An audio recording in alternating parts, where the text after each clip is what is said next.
नमस्कार, सुप्रभात। मैं अतुल कुमार शर्मा आप सभी का अपने YouTube channel free chemistry by Sharma ji पर आपका हार्दिक स्वागत और अभिनंदन करता हूँ।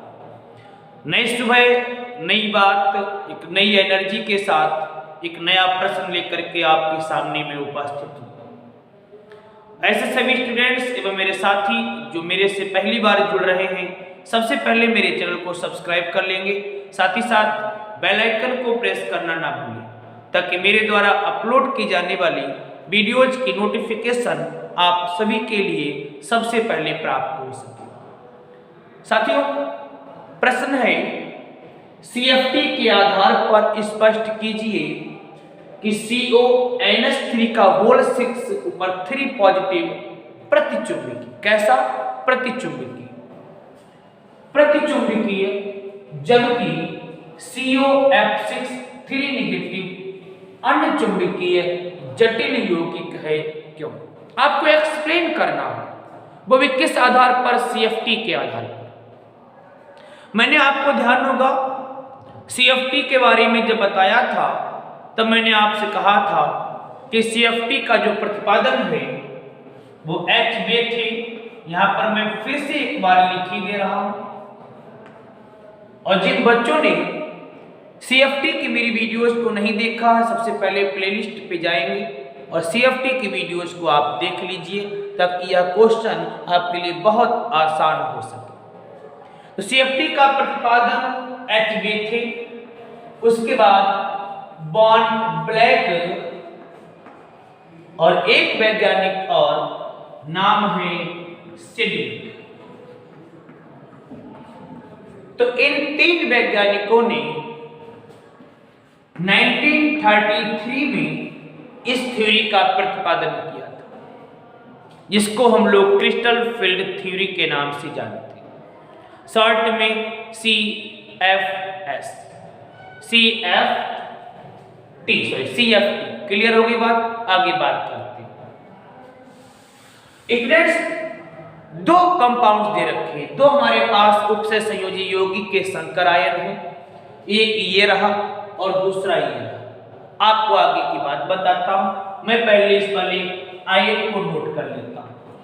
CONH3 का होल 6 ऊपर 3 पॉजिटिव। आपको करना क्या होता है? आपको सबसे पहले CMI पहचानना होता है। CMI का मतलब सेंट्रल मेटल आयन। आप पहले CMI को पहचानिए। मेरे पास ये जो संकर आयन दे रखा है, इसमें जो CMI है वो CO है। मैंने पहचान लिया। मैंने यहां पर लिख लिया कि हमारे पास जो आयन दे रखा है उसमें CMI CO है। क्लियर बात? मैं एक काम करता हूं, मैं इसका परमाणु क्रमांक बताता हूं। आप सबको एक बात ध्यान रखनी है, CMI को पहचानने के बाद आपको उसका एटॉमिक नंबर पता होना चाहिए। तो यहां पर ये जो CO दे रखा है, एटॉमिक नंबर आप सभी जानते हैं इसका 27। मैं इसका इलेक्ट्रॉनिक विन्यास निकालता हूं। विन्यास निकालेंगे 1s2 2s2 2p6 3s2 3p6, उसके बाद 4s2, उसके बाद 3d7। हमने इसका विन्यास निकाल दिया। अब आप ये देखिए कि CMI कौन सी ऑक्सीडेशन स्टेट को शो कर रहा है, कौन सी ऑक्सीकरण अवस्था को दर्शा रहा है। तो हम लोग क्या करेंगे? हम लोग इस आयन में इसकी ऑक्सीडेशन नंबर को निकाल लेंगे, इसकी ऑक्सीकरण संख्या को निकाल लेंगे।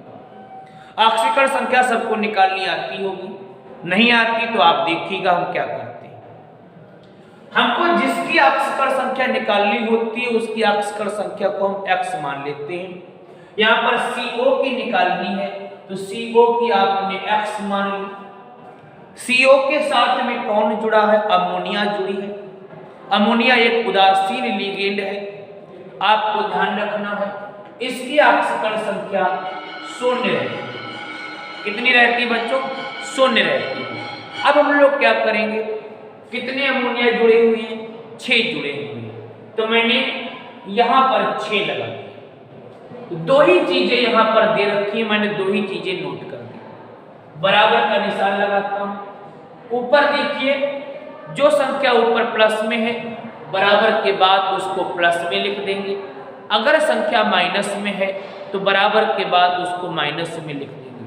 और अगर कोई प्लस माइनस नहीं दे रखा है बच्चों तो बराबर के बाद 0 लिख देंगे। यहां पर ऊपर +3 दे रखा है, हमने +3 लगा दिया। ये तो हिस्सा चला गया बच्चों, क्योंकि 0 है, 6 की मल्टीप्लाई करेंगे 0 ही हो जाएगा। तो x बराबर कितना मिलने वाला अपने को? 3 मिलने वाला है। यानी आपके पास जो कोबाल्ट है ये कन्वर्ट होने वाला है CO3 पॉजिटिव। किस में कन्वर्ट होने वाला है बच्चों? CO3 positive. अब आगे सुनिए, अगर ये CO3 पॉजिटिव में कन्वर्ट होता है तो आपको ध्यान रखना है 4s वाला कॉलम गायब हो जाएगा, दोनों इलेक्ट्रॉन s के चले जाएंगे और एक इलेक्ट्रॉन इस d का जाएगा, एक इलेक्ट्रॉन इस d का जाएगा। तभी अपने को क्या मिलेगा? अपने को लास्ट में 3d6 क्या मिलेगा बच्चों? अपने को 3d6। यहाँ तक सारी बातें अगर आपकी समझ में आ गई हो तो एक बार कमेंट्स बॉक्स में जरूर बताएं कि यहाँ तक सारी बातें स्पष्ट हो चुकी हैं। आप एक बार इसका स्क्रीनशॉट ले लीजिए। अब बात आगे की करते हैं। CFT के लिए D कक्षकों पर आपको डिपेंड रहना है। कौन से कक्षकों पर? D कक्षकों पर। हम लोगों को जो D कक्षक प्राप्त हुए थे उसमें कितने इलेक्ट्रॉन थे? 3d6 था। कितना था बच्चों? 3d6 था।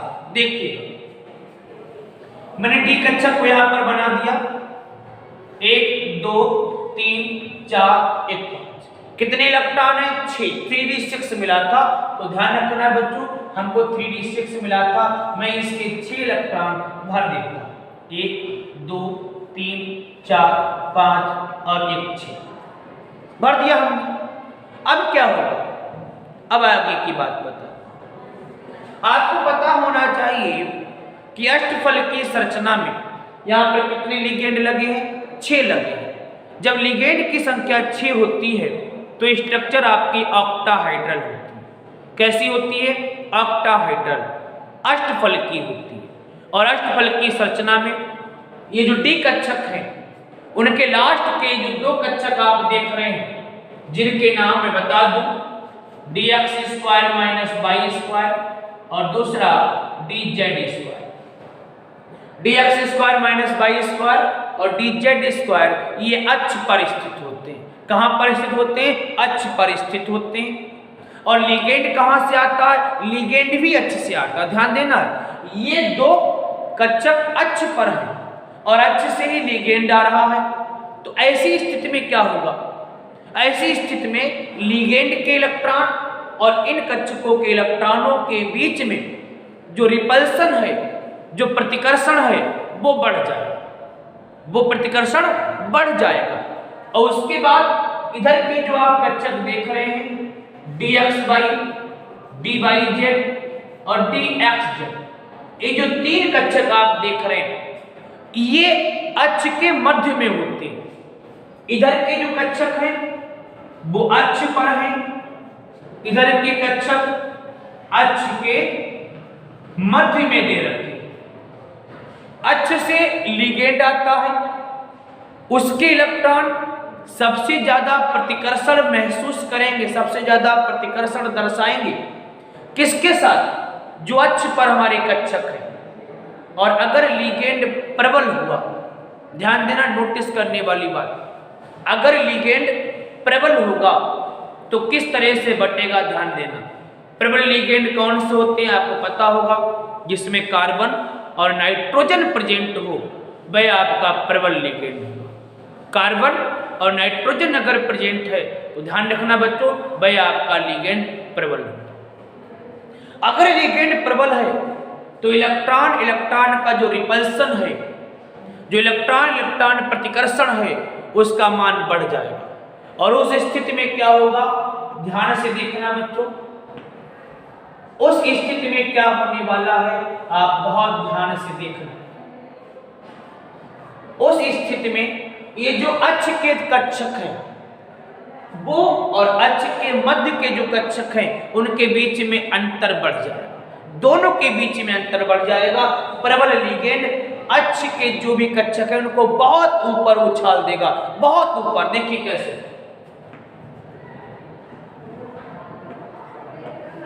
अक्ष के कक्षकों को बहुत ऊपर उछाल देगा और जो दूसरे वाले कक्षक हैं वो आपके अलग रहेंगे। आप देखिए इस तरीके से बढ़ जाएगा। जो अक्ष पर कक्षक है वो बहुत ऊपर जाएंगे और जो क्यों जाएंगे कारण पता होगा, क्योंकि वहां पर प्रतिकर्षण प्रभाव ज्यादा लगेगा। अक्ष से लिगेंड आएगा, अक्ष पर कक्षक मिलेंगे, दोनों के इलेक्ट्रॉनों के बीच प्रबल प्रतिकर्षण होगा, इसीलिए लिगेंड अक्ष पर आने वाले कक्षकों को ऊपर कर देगा। प्रतिकर्षण इन पर भी पड़ेगा, प्रतिकर्षण उन कक्षकों पर भी है जो कक्षक अक्ष के मध्य में है, लेकिन अक्ष पर जो है उन पर ज्यादा, अक्ष के जो मध्य में है उन पर कम। तो ऐसी स्थिति में अगर लिगेंड प्रबल होता है, लिगेंड प्रबल होता है तो उस स्थिति में इनके बीच का जो गैप है वो ज्यादा हो जाता है, गैप ज्यादा हो जाता है।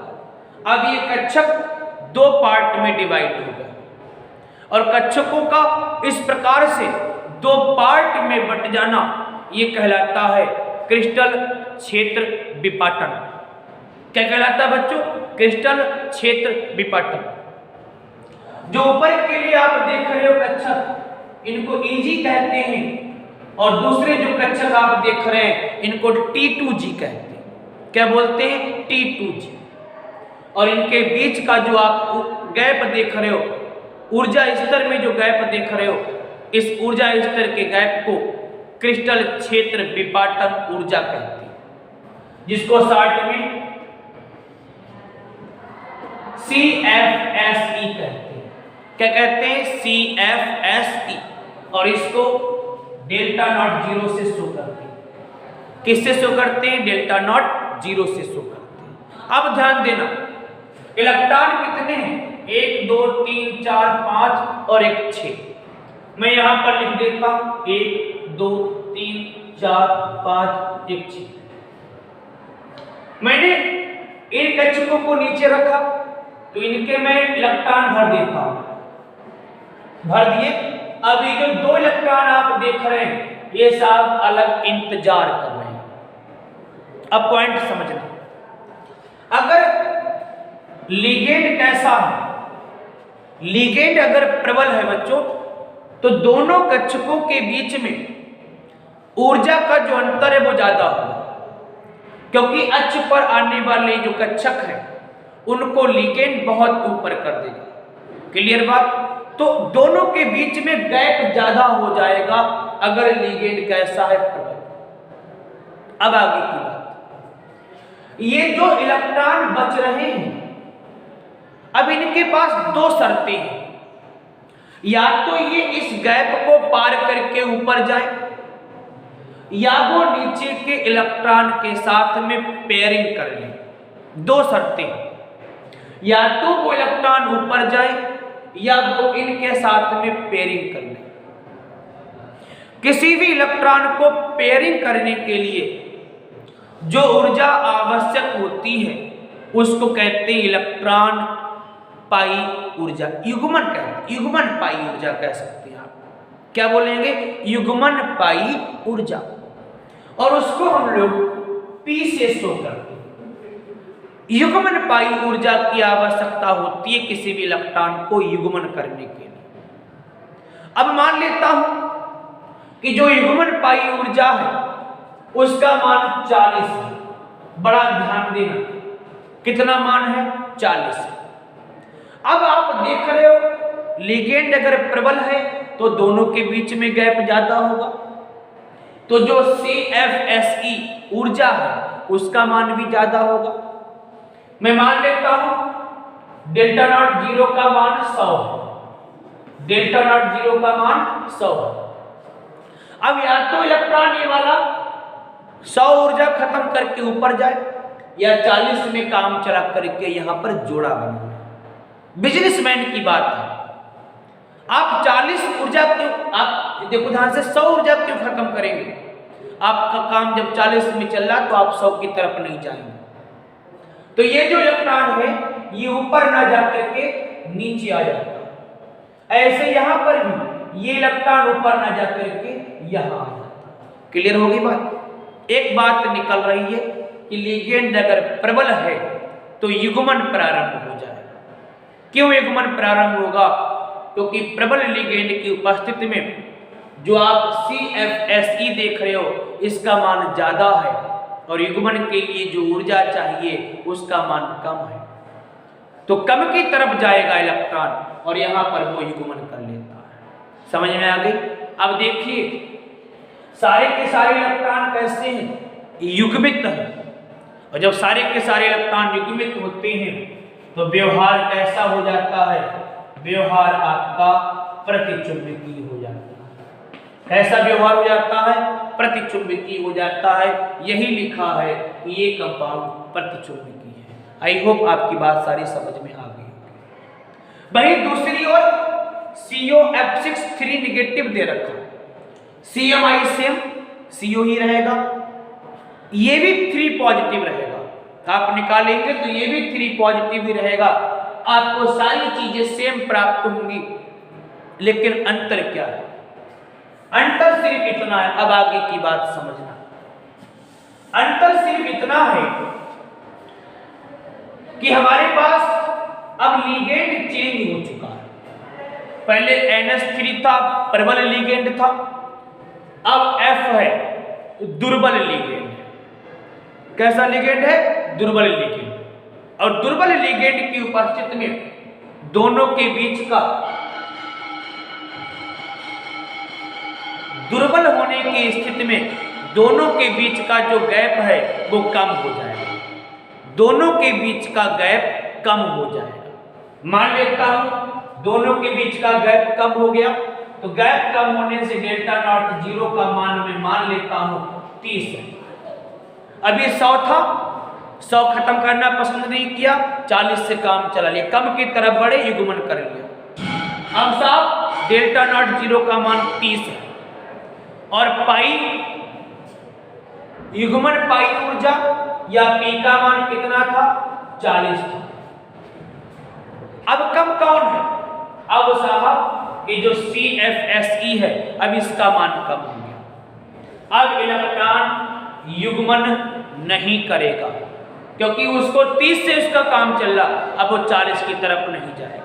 अर्थात ये जो इलेक्ट्रॉन बचे थे पहले तो युग्मन कर लिया था, क्योंकि E नॉट आपका जो डेल्टा नॉट 0 था इसका मान ज्यादा था, क्योंकि लिगेंड प्रबल था, लिगेंड दुर्बल होगा, डेल्टा नॉट 0 का मान कम। इलेक्ट्रॉन इसमें चला जाएगा और इसमें चला जाएगा। बात समझ में आ गई? अगर लिगेंड प्रबल है तो युग्मन करना पसंद करेगा, अगर आपका दुर्बल है तो वो लिगेंड अगर दुर्बल है तो कभी भी युग्मन का काम नहीं करता, इलेक्ट्रॉन ऊपर चला जाता है। क्लियर हो गई बात? अब आगे की बात सुनिए। हमारे पास अनपेयर्ड इलेक्ट्रॉन उपस्थित है। कैसे इलेक्ट्रॉन उपस्थित है? अनपेयर्ड इलेक्ट्रॉन उपस्थित है, अनुचुंबकीय इलेक्ट्रॉन उपस्थित है। और जब अनुचुंबकीय होता है तो बच्चों जो तुम्हारा यौगिक है, अगर अयुग्मित इलेक्ट्रॉन है तो उसका जो व्यवहार है वो कैसा हो जाएगा? अनुचुंबकीय हो जाएगा। व्यवहार कैसा हो जाएगा? अनुचुंबकीय हो जाएगा। आपका क्वेश्चन का आंसर यही है। आई होप आपको यह क्वेश्चन समझ में आ गया होगा। यदि सभी लोगों की समझ में यह क्वेश्चन का आंसर आ गया तो एक बार कमेंट्स बॉक्स में जरूर बताएं। अगर कोई अन्य प्रश्न भी आपके हैं तो आप तुरंत कमेंट्स बॉक्स में बता दें। नए से नए प्रश्नों के आंसर मैं आपके सामने उपलब्ध कराऊंगा। इस लेक्चर में इतना ही। जल्दी नेक्स्ट लेक्चर में फिर नए प्रश्न के साथ उपस्थित होऊंगा। तब तक के लिए घर पे रहिए, सेफ रहिए।